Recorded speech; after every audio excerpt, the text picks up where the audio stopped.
Good morning. I'm Avinash Tope. I'm the Interim Director for Land Grant Program and an Associate Professor here in Food Safety and Chronic Disease Prevention. So without much of a delay, hopefully this session has proved out to be fruitful and informative, I assume.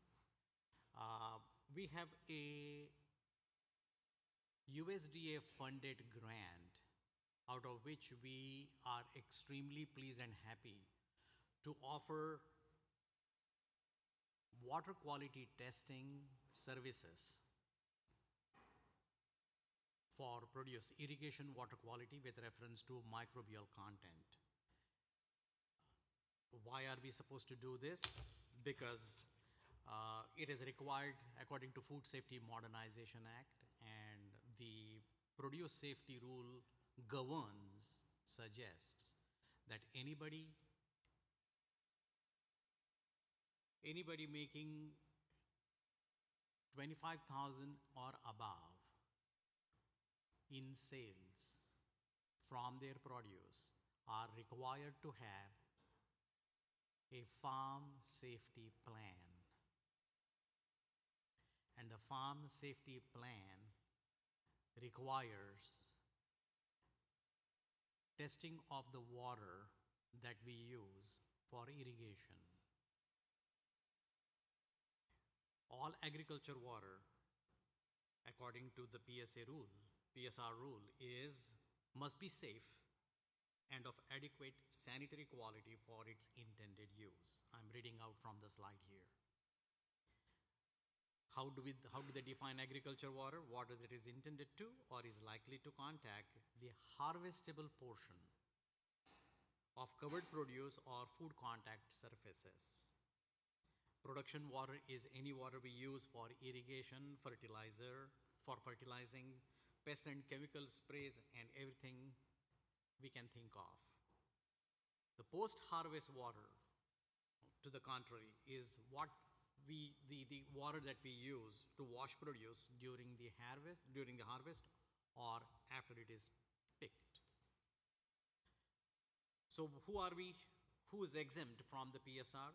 Covered farms or commercial farms with more than 25,000 are not exempt, which means they have to get their water tested.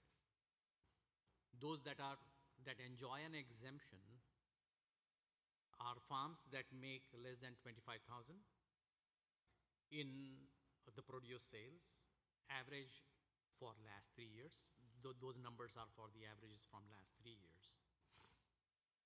Produce that is not raw or only for personal use. If you are not going to bring your produce to the markets, you don't have to. And any food grains that you grow, they are exempt. So the idea is, if you are not going to use, or if you are still not having 25,000 and above of sales, why do it, right? It basically makes good sense. We were driven by the objectives to provide water quality testing to determine the presence of E. coli, coliform bacteria, and their actual counts in the source of the water that is normally used for irrigation and for all agricultural practices. We do offer some consultations to producers on water test results and provide some mitigation strategies. We work with a team, and we actually provide educational support to farmers concerning the importance of water quality and produce safety. So those were the big objectives we wanted to pursue through the grant. And we actually want to connect farmers to resources to increase their sales. And the whole idea is, hey, if you get this water tested done, there is every possibility you might have a better market, a bigger market for you to take your produce to. What are some of the typical sources people use get the water from? Groundwater, surface water, which could be sources, which could be from like streams, rivers, and we being Kentucky, close to about 64-65% of our farmers are small farmers, meaning they may or may not necessarily be taking their produce straight to the markets. But a significant chunk of it does get into the market because we are a small farms state. So the idea is, if you grow something and if you plan to bringing it over to the market, it's a good idea to get your water tested. Private labs charge anywhere between $20 to $25 per sample. And we will go over, depending on the source of water that you use for agricultural purposes, there are different expectations, there are different numbers of samples that are required to be tested per year. So we'll go over those.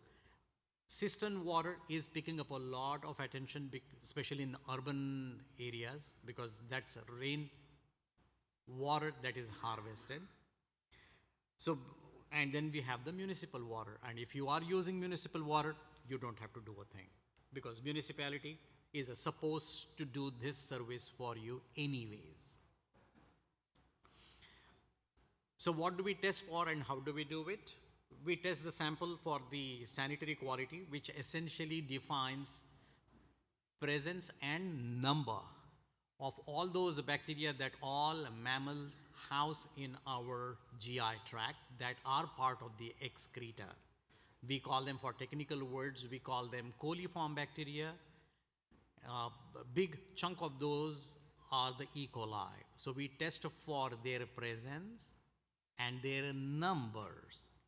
It is expected, because their numbers in the irrigation water or any source of water are a direct indicator, have a direct correlation with the possibility of what we call a fecal-oral route of contamination. So the whole big idea is, because water is such a critical component of any agricultural practice, and a contaminated source of water can broadcast that contamination to your standing crop. And we don't want, the whole idea behind Food Safety Modernization Act's introduction was to be proactive than be reactive, in terms of then working on recalls after the damage is already set. So what exactly we test for? We look at the number of those coliforms, which indicate the presence of generic E. coli.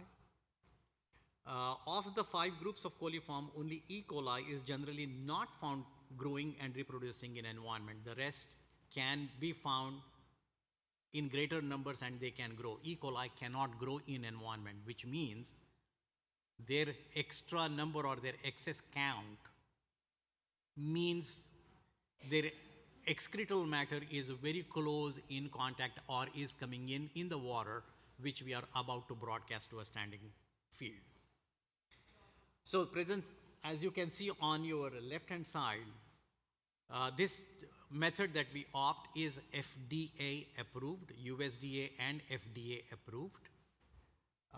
The yellow colored wells in the water show the presence of coliform count. All E. coli belong to that coliform family. And to the right, this is a very bad example. This is an example of a heavily contaminated water source. Those blue colored wells that are glowing in dark actually are the E. coli that are growing in number. And we count the number of wells that are showing that blue coloration, and we have those numbers here. So we help the farmers. We have a booth outside with the water testing kits. If you would like to grab, please feel free. So we work with you. There is a sign-in sheet. If you would like to get your water tested, just sign up. And one of us will be at your farm. We will help you with reference to training on how to pick up the water samples and keep them ready. So we suggest we collect water in a 100 ml sample bottle, which will be part of the kit if you would grab it. The bottles and gloves can be obtained. It's all part of the kit. It's a good idea to avoid touching inside of the bottle. There is no need. All you have to do is uncap it, wear gloves while you collect the water. Once you open the source of the water for 3 to 5 minutes. Let the first flow of water trickle down.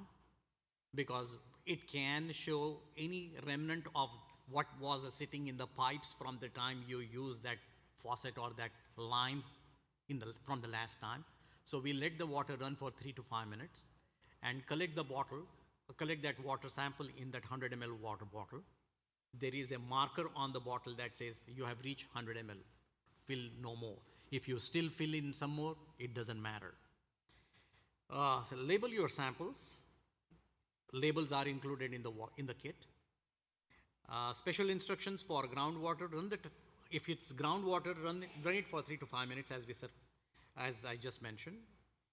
For surface water, avoid stirring up the sediment when collecting the sample. If you are picking up from a pond or from a creek, if that's the source of your irrigation at your property, collect the water near the intake of the pipe and use a pole or a stick to extend reach if you have to. And all we suggest is fasten a second bottle cup or a jug that is actually the one that you are dipping into the source, and then pour it down here. So this is how the report runs, or this is how the report looks. We pick it up, and if you are within 3 hours of driving distance, and if you let us know when you are going to have your samples ready, we will get to your property if you let us know what time you are going to be ready. We will be there at your place. If it is within 3 hours of driving distance, we suggest that you collect your sample, keep it in the refrigerator. Within 3 to 6 hours, we will pick it up. And if you are going to keep it a little longer, should distance and logistics become a challenge, just hold it in the refrigerator. Within 24 hours, we will pick it up. If it doesn't happen that morning or that afternoon, we will ensure that it gets picked up. So ideal suggestion is pick it up by afternoon. Should that date doesn't work out, and if we know you are going to schedule your sampling, we will make every effort to be at your place where you would like us to be. We have, so this is how this, and when on the label whatever you want to, but make sure if you have multiple sources from where you are going to pick up your water, label them according to your convenience and make sure you remember sample 1, sample 2, sample 3, what is the source and the location of it. That way you know how to track it back. Any questions so far? Good. So once I pick it up from you, my lab handles it, and what we do is we pour that water bottle, the water in the bottle to the trays, incubate it for 24 hours as the procedure requires. So the third day, my reports are ready.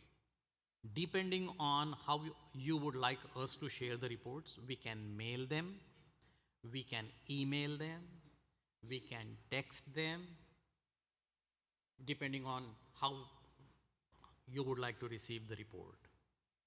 If you give us your mailing address, we can mail it. If you want us to share it via email, we can do that. If you want a text, if you share your phone number, we can take a scan of the report and text it to you as well. Share a picture of it. So what does this report look like? We will let you know what time the sample you had sampled the water, what time the sample was picked up by us, what ID we gave, what identification number we gave, what code number we gave. It essentially asks us whether it was a pre-harvest or during or post-harvest, what step of the process in your farming activity you were when that was sampled. Lab report date, we will let you know how much volume we received by who, what time, what date, what temperature we kept it at, and we give you the presence of E. coli and the E. coli count. There will be a signature there of the technician who performed the test, and this is good to go. We are located in 4 corners of the state. We are located, one location for the lab happens to be in Frankfurt, on my campus, in my lab at KSU. Here are the details of the person you can contact. It's John Thomas. He's out there with the kids. If you want to reach him by phone so that you schedule, we know when you are scheduling sampling. His number is, area code is 502-597-5049. If you want to reach out to him via email, it's john.thomas1@kysu.edu. We are located in Whitesburg. Because of logistic reasons, drop-off is on Monday by 2 o'clock to Tuesday 2 p.m. So that one of my technicians goes over there. There is a refrigerator there. So you can stock it up in the refrigerator, label it over, and the person to contact there happens to be Kevin Gertowski. Details are on the slide.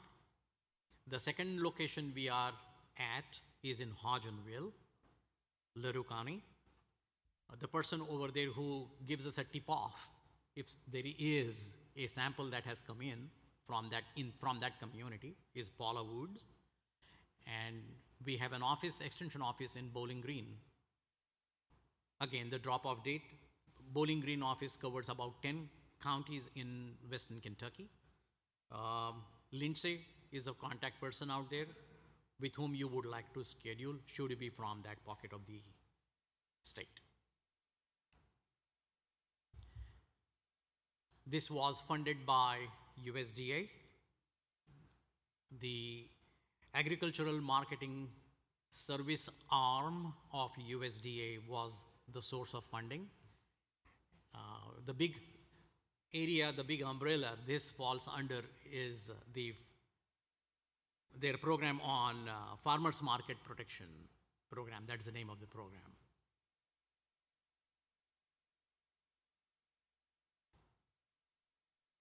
Any questions?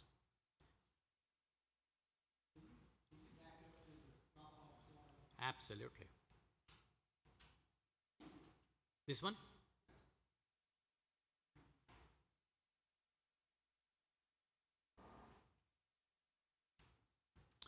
I'm so happy and proud.